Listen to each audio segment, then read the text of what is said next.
This is the Chassidic Story Project with Barak Hullman, podcasting from Jerusalem, Israel. This podcast is sponsored by listeners just like you. To become a supporter of this podcast, please go to HassidicStory.com, HASIDIC story.com. You'll never know, you'll never know, you'll never know, you'll never know.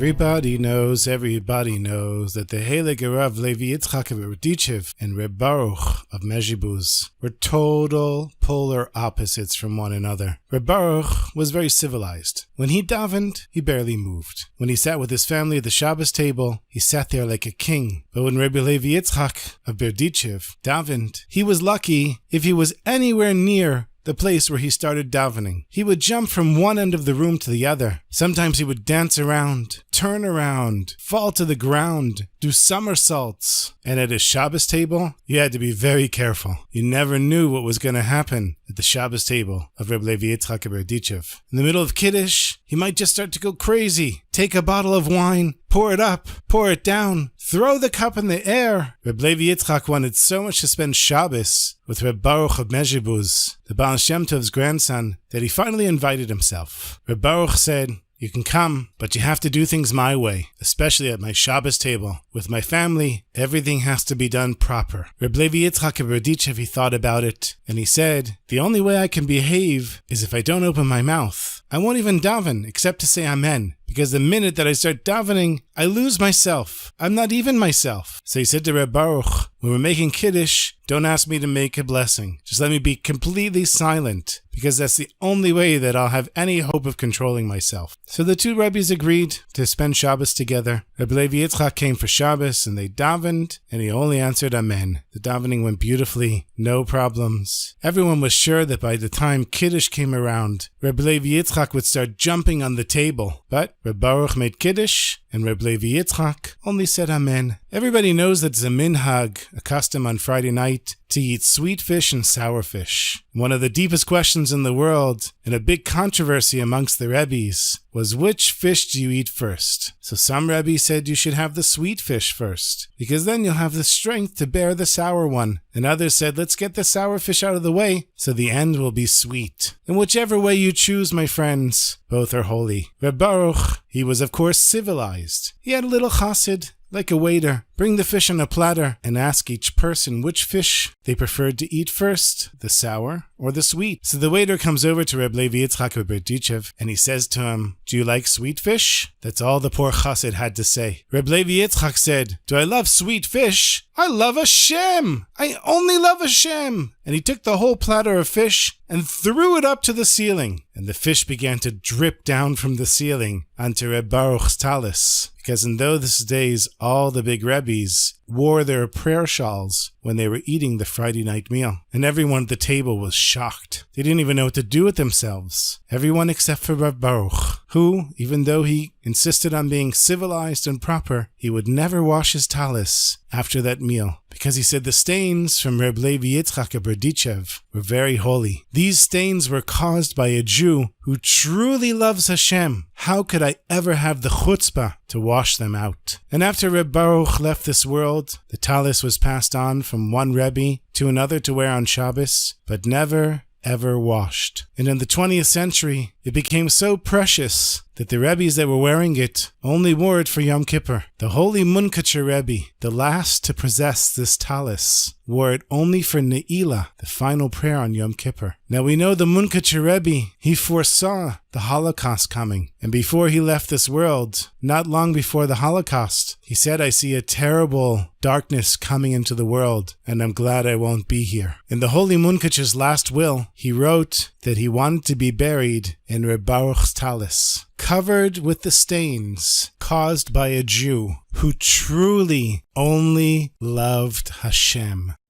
Alai, alai, alai, alai, alai, alai, alai, alai,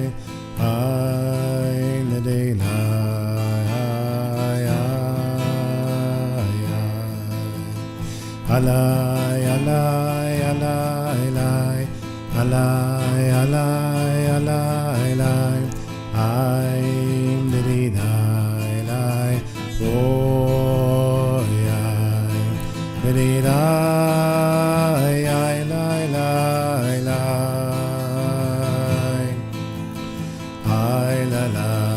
alai, alai, alai, oh,